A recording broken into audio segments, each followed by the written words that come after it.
who are also religious people, remembering that some people have a foot in both of these worlds.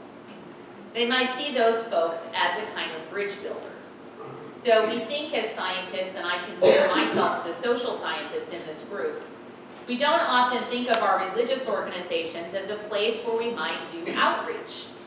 So we found in our broader data that 17% of scientists in the broader population, particularly those outside the top universities, identify as evangelical Christians, compared to 24% as mainline Protestants. So there are scientists who are actually sitting in pews in those particular Christian communities, for example. What should people of faith do? I think there's a call in these data for people of faith to be engaged in the support of science. This might start with youth, encouraging discussions about science, for example, in Saturday school or in Sunday school. We might encourage our youth, for those of us who are part of congregations, who are part of faith communities, to ask hard questions of the faith as youth, rather than waiting until they get to college or more advanced in their development.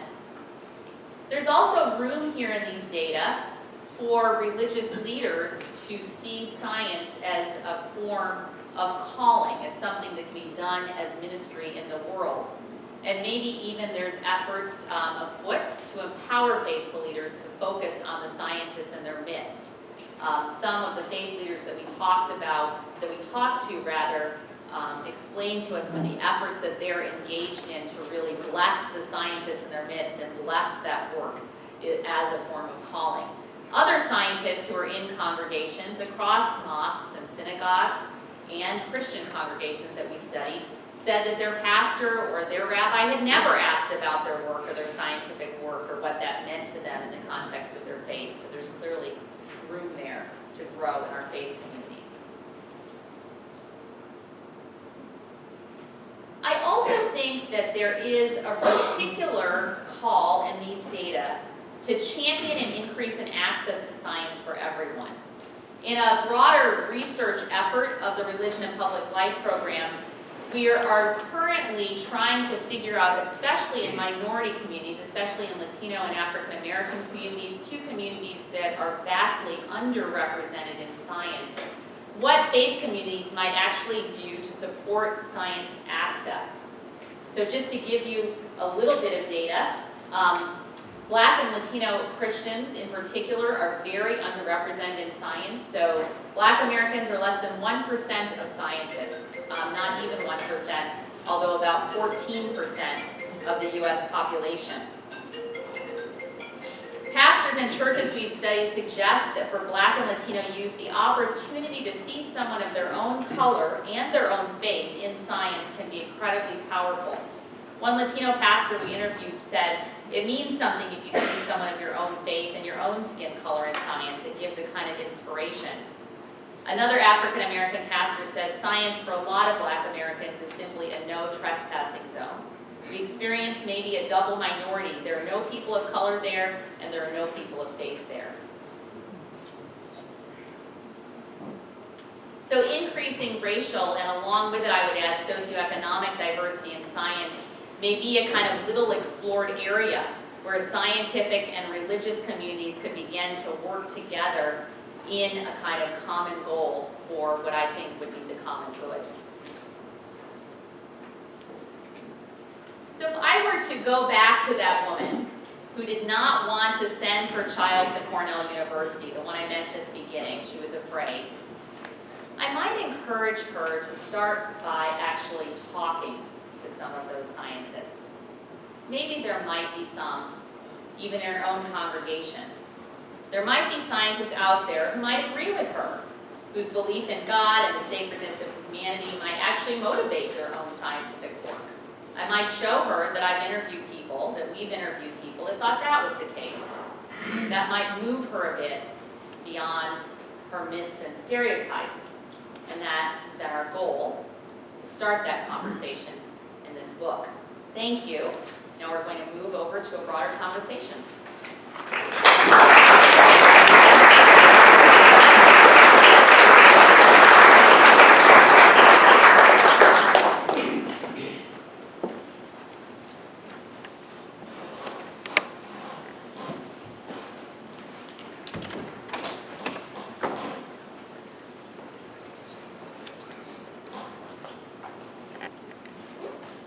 evening, everybody. Good evening. Thank you all for coming. Thank you for also boycotting the State of the Union. And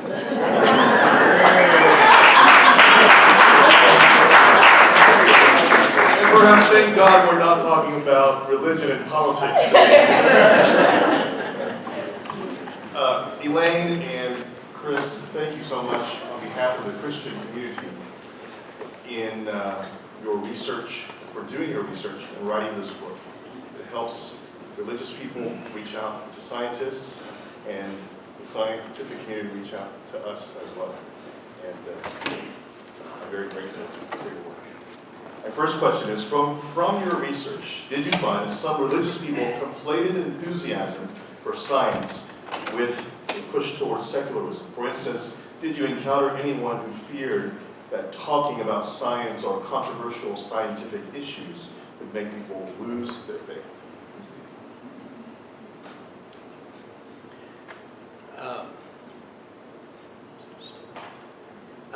So obviously Elaine recounted the story of the woman who didn't want her granddaughter, I think it was, to go to Cornell.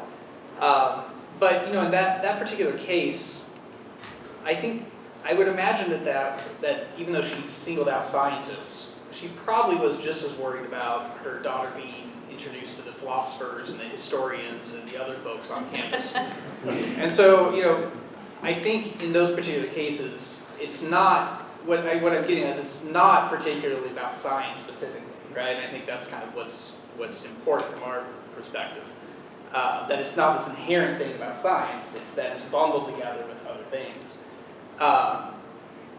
The other part of that is, I think you're asking, are there individuals who view science as kind of the enemy or as in some sort of conflict with their religion? And yeah, there are. Like just in our survey, we asked people basically that question: do you think religion and science are in conflict? And there is a minority of individuals who say yes, that they are in conflict, and I'm on the side of religion, right? But I don't think those people are afraid to talk about science, right? They know what if you talk to them, right, they're soldiers, right? They know what they're going to say. They're not afraid that they would be converted or something like that, right? Yeah, I do think there is a conflation of science with secularism, in part because I feel like I'm a little bit too down on Richard Dawkins, and I want to say that he's, I think, done a lot to increase interest in science. He held a chair for the public understanding of science at Oxford. But here is where I think his incredible, prolific writing is then taken to represent rather a much larger group of people than he really does represent. So his views about science crouching out religion, or sort of making science synonymous with secularism, I think, Lee, as you nicely put it, are then taken to be the views of all scientists. And in other work that Chris and I have done together, that's simply not the case.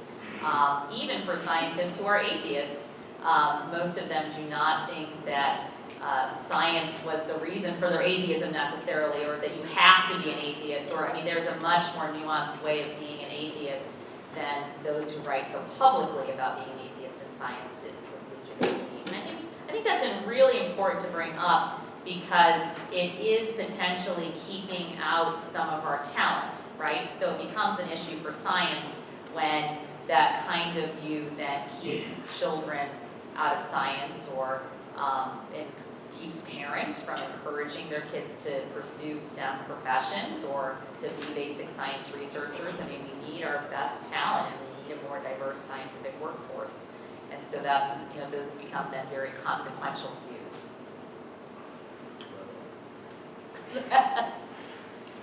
Thank you, and thank you all for coming, and I'm honored to be here with such an esteemed panel here. Playing off of that, one of the things that struck me the most from your book is how small the population is that view science and religion as being in conflict, and how large, surprisingly large, particularly in the evangelical community, view science and religion as being collaborative. And I think it's a misperception. I think people don't realize how many people either do or can view science and religion as being collaborative. And considering the need and the emphasis on STEM in society, particularly for youth right now, either viewing science and religion as being collaborative or helping other people understand that science and religion can be collaborative. How would you see that impacting teaching future youth? Well, I don't know if there's any psychologists or social psychologists, but I mean, there's a fairly large literature that shows that if people think that they're not supposed to be good at something, right? Like if you are Christian and you're aware that there's like a stereotype that you should not be good at science, they'll often live up to that or live down to that, as it may be. And there's actually been research on that specific issue that if you sort of prime students who are Christian to these stereotypes that they're not supposed to be doing this, then they actually perform lower or perform worse. Similarly, there's pretty good research that shows that if an identity is viewed as stigmatized, that a person will hesitate naturally from adopting that identity. Well, we know from a lot of the research on training scientists that adopting sort of an identity as a scientist is a key part of sort of success and retention and so forth in the sort of scientific training process. And so if a religious student is hesitant to identify as a scientist or imagine themselves being that way, then absolutely, I don't think it's all that controversial that would be a barrier to them continuing or entering that field. So. I do want to bring up our finding about miracles, so yes, I think even groups that you would be a little surprised to think they do see science and religion as collaborating, but a pretty large proportion of the American population generally, but particular religious groups, think that scientists ought to consider miracles in their theories and explanations. So when you say science and religion collaborating, then you do have to ask yourself what kind of science is collaborating with what kind of religion and kind of unpack the meaning of those terms. But it does show you that there's a positive predisposition, right? There's a positive predisposition to wanting religion and science to be okay with one another. And that was really interesting to us. I think we were surprised by that finding, actually. Thank you, guys. Chris, you've inspired me to prime my congregation to be good in science, to be good scientists. Yeah, you say things from the pulpit, like, I see scientists out there. I see burgeoning scientists out there. Yeah, like, really get going with it. Yes.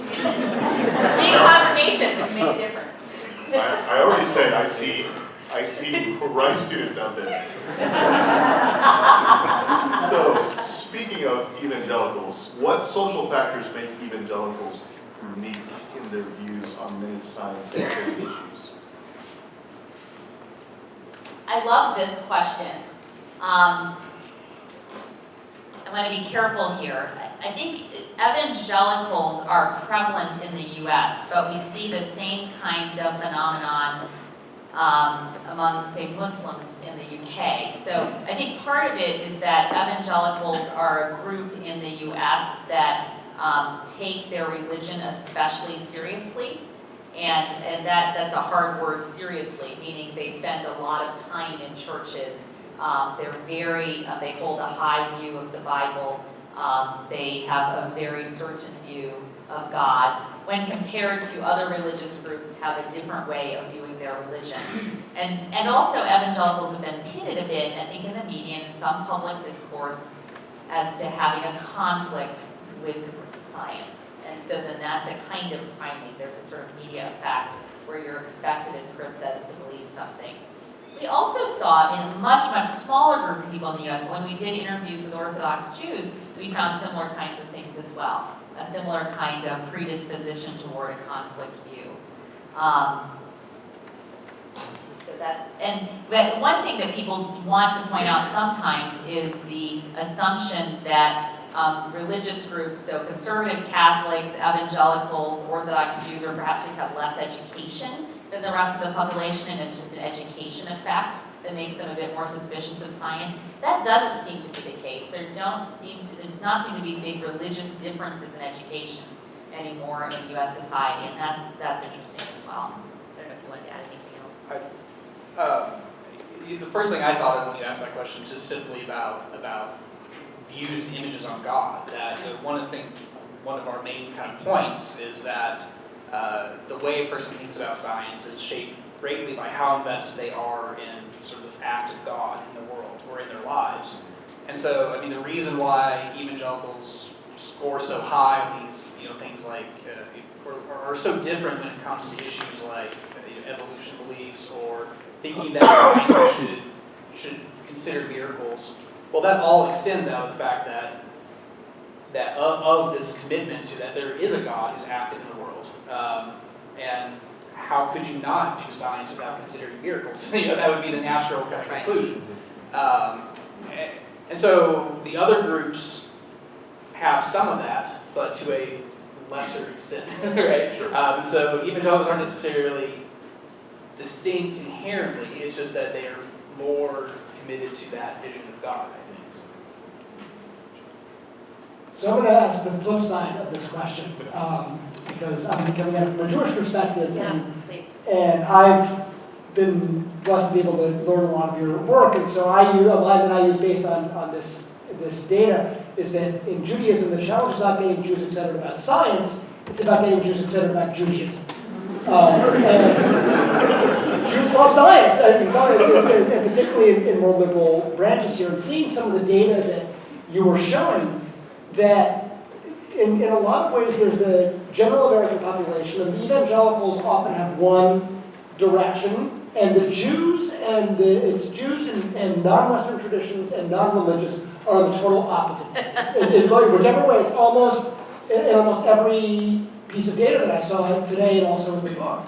And so I'm wondering, first of all, if this is whatever the baseline is, and evangelicals are on a blip on one side, and Jews and non-Western religious traditions, non-Western religions and non-religious are on a blip on the other side, is one side more different than the other? Is the standard deviation larger from one side than the other? And the other question is, given the range of where people are talking about these kinds of questions, and particularly with this other group of Jews and non-Western religious people, is religion even the right word to be using, considering how different all the data is talking and data is showing? Are you a social scientist? Last question. Yeah, that was really good. So You have to really think on that one. Wow. Yes. I think yes. I think yes. Yes. That's why I thought Orthodox Jews were an interesting. I think I'm mic'd already. Yeah. Whew. I think Orthodox Jews are an interesting group who were using some Christian homeschooling texts as well about evolution. When we interviewed in some synagogues. And so I hate that word seriously. You might say practice their religion differently, but seriously in the sense that they think if a religious text or a particular belief says something different than science in their minds, that they might just side with the religion and not with the science, right? So that's what I mean by take their religious beliefs and practices and texts seriously such that they might favor them over science, and we're not seeing that as much with other groups. So I think you might be right, that there is a kind of almost religious difference here. Yeah, and almost there's a political piece to it, a group of people in mind. Yeah, I think that's right. I guess the only thing I'll add is, I think there's definitely room to do a book like this of particular religious groups or social groups, whatever you want to call it.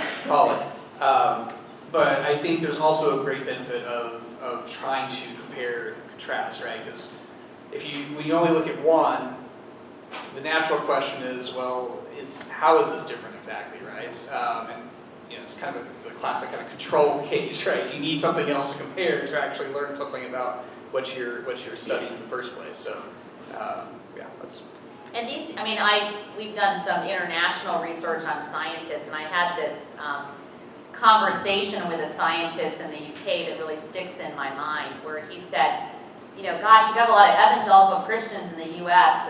They're not much of a problem for science in the UK. But Muslims are a problem for science here. You know, they're our problem religious group. Isn't that awesome to call a whole group of people a problem? That's really the way to build bridges right there. But, so, you know, he said, you know, just like your evangelicals are a problem, our Muslims are a problem. So there is this a problem for science, he meant. And so there is this idea that, you know, particular religious groups that are particularly visible about their religion stick out in scientists' minds, and that may differ from national context what those groups are. And I also wonder, given the data, because my recollection is that the data that I saw in the Jewish community, because that's what I was focused on, was far and away the best data I've seen about how Jews view science, and I think it was 200 or 300 respondents, and there were 10,000. So, you know, it's also a question of what are other avenues to be able to explore in different religious communities, because I think absolutely, and you talk about this in the book, that the impact of the evangelical community makes sense to focus there. But I also wonder, is that scalable? Is that, you know, where is that going to change in different parts of the country as well, and different religious traditions? And I think we almost need a book about each of the religious groups that we study, and on their own terms, right? And you could have, you know, taking to science to your mosque. You know, you could have taking science to your synagogue. As you're, for those of you who don't know, Rabbi Mitelman is engaged in a wonderful effort in these kinds of things, and based out of New York City, that you should talk to him about after. And so there's a lot here. Muslims, for example, are so underrepresented in the US that they were not a self-conscious group in the survey, so are mixed with other people who are this horrible category we call non-Western religion, which you should all critique us. There's no such thing. No one goes around calling themselves non-Western religion, right? Like, who calls themselves not a new religion? It's rather we put together the whole group of people that don't fit Jews or Christians of various sorts, because, or the non-religious, because there weren't enough of the individual religious groups to do robust statistical analyses. But we did follow up with in-depth interviews in mosques, and that's where Jews and Christians and Muslims did hang together in this sacredness of humans. You know, this is and their belief in an intervening God. I mean, this is really impressive in just how the data cohere when we do these in-depth interviews. I find it fascinating that you guys talk about race and ethnicity as well in your research and in your book. And so my question is, to what extent do you think that socioeconomic status or race and ethnicity play a role in how religious communities think about science and scientists? In other words, is the ability to debate climate change and evolution a luxury for certain religious communities? At least in the first part of your question, not necessarily the luxury part, but I mean, absolutely, yeah. I mean, any social outcome or social phenomenon you're trying to explain is never one variable, right? So here we're interested in religion, but that obviously overlaps across these groups with differences in socioeconomic status, racial ethnic composition, and so forth.